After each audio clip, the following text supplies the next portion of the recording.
Before I talk about Vivekananda's message to the youth, let me just talk about India's demographics first.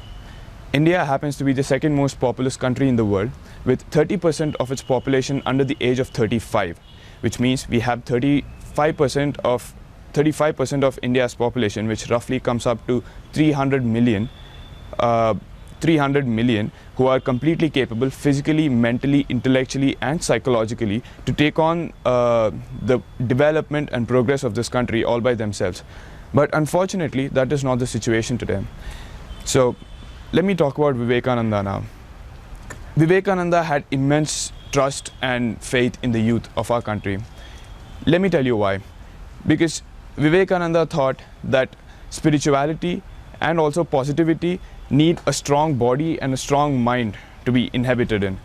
He did not think that old people who are already weathered out by the happenings of their lives for having lived so long could not take forth the positive message of Vedanta and also spirituality outside. That is why he trusted the youth so much. As to how relevant Swami Vivekananda's message today is to Indian youth, let me just give you one example. With the information boom and the media boom, there is information coming from all directions, in all ways, and whether necessary or unnecessary. We are overwhelmed by information. We have information coming in from all directions. We just cannot control what kind of information we are involved in, what kind of information we hear, see and watch.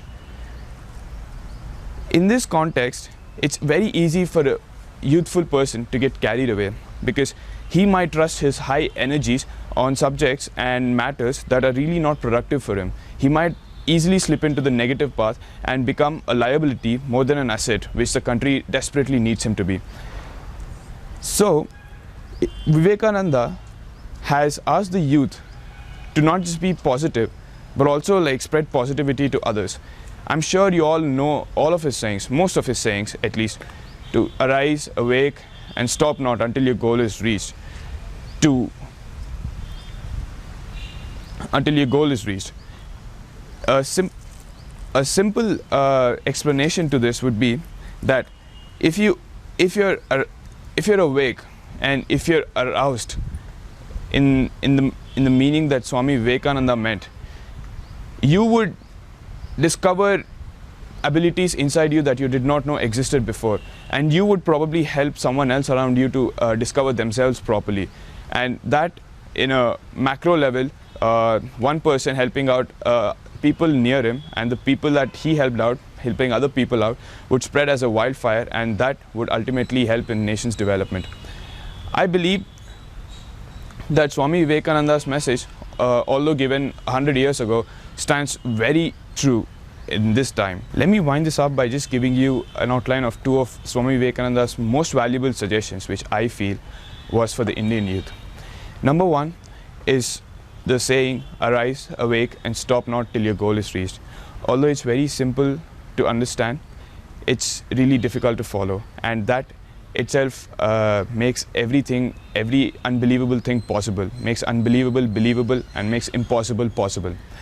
And the second thing which he said that I like very much is, reject every negative thought, negative vibe as poison.